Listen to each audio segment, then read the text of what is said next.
Your Excellency, First Lady of Chad, Madame Hinda Debi Itno, Honorable Minister of Health, Mr. Aziz Mohamed Saleh, distinguished guests, ladies and gentlemen.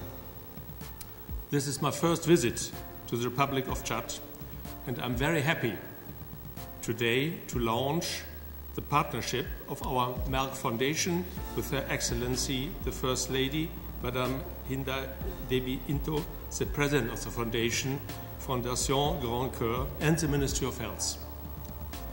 Another valuable milestone of Merck Foundation's long-term vision and strong commitment towards the social and economic development of the African continent.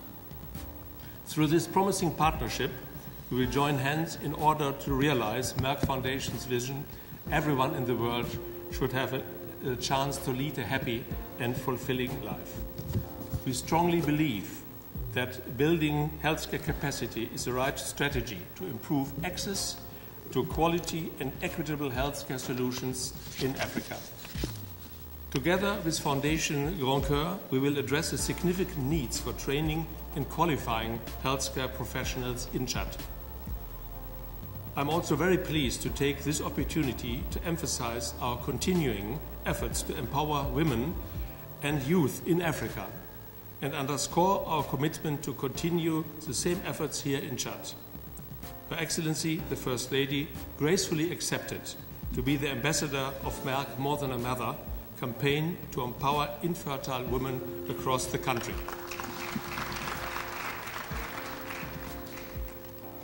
I'm sure together we can contribute significantly to breaking the stigma around infertility and infertile women in particular.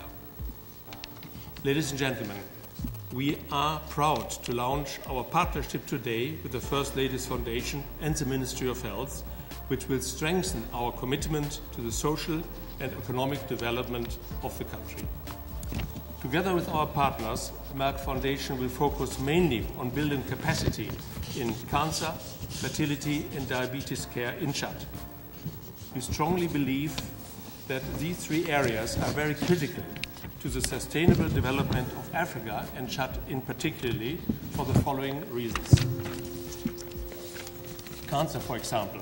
We all know that cancer care is under severe pressure in Africa and in many other countries around the globe. It is very important to mention that over 20% of African countries have no access to cancer treatment at all, while access is limited and sporadic in other countries. Later stage diagnosis in African patients contributes to poor outcomes. For example, the 5-year female breast cancer revival rate are 46% in Uganda and 12% in the Gambia, compared with around 90% in developed countries. The lack of specialists trained doctors is a main challenge for healthcare access, specifically in cancer care. Following the information we received from the Ministry of Health, Chad faces similar challenges. Chad only has 2 oncologists. This number, of course, is not enough to give proper access to quality and equitable cancer care across the country. We hope that we can significantly increase the number of oncologists. This is our commitment to the people of Chad.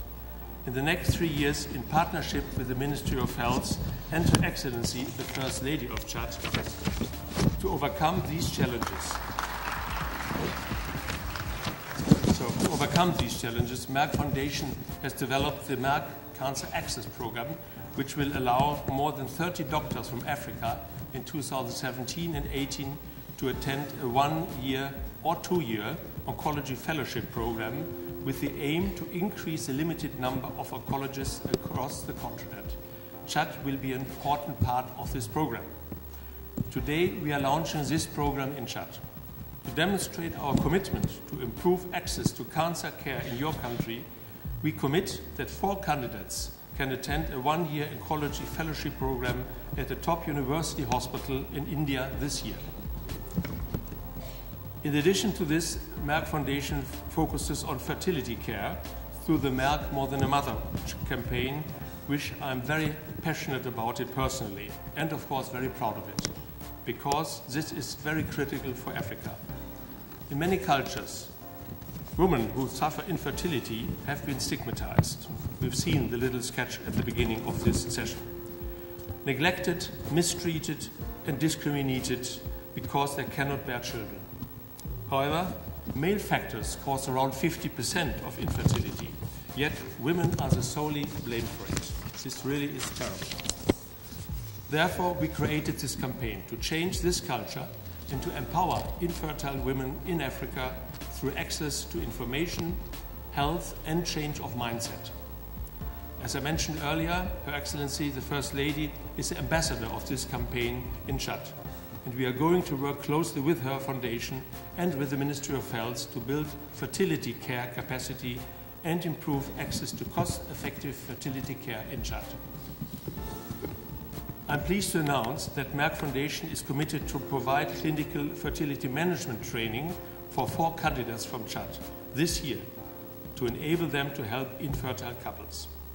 This will be the very first qualified fertility specialists in this country. They will make history in Chad. This will be a great achievement.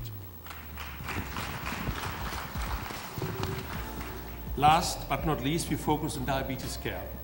As we all know, millions of people in Africa and around the world are suffering from diabetes. This is very disturbing to know that such silent and deadly disease has found its way to Africa and is placing a huge economical and social burden on the continent. I strongly believe that lack of financial means is not the only challenge in Africa.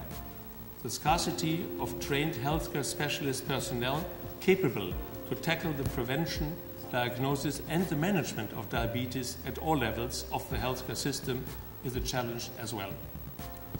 Therefore, Merck Foundation started to address diabetes capacity building since 2012 through our program, Merck Capacity Advancement Program, across Africa, so far mainly in English and Portuguese-speaking countries. In 2017, we decided to focus more on French-speaking countries with regards to diabetes capacity building. We took this decision forward and developed for the first time an online data diploma in French language, which is accredited by the Royal College for General Practitioners in the UK for medical postgraduates in French-speaking countries, so they can learn more about how to diagnose and treat diabetes. This will be our contribution to help to reduce the social and economic burden of the rising incidence of diabetes in Chad as well. Thank you very much, ladies and gentlemen. Our commitment to Chad and to women and youth empowerment across Africa will remain strong and consistent as it has been for many, many years. Thank you.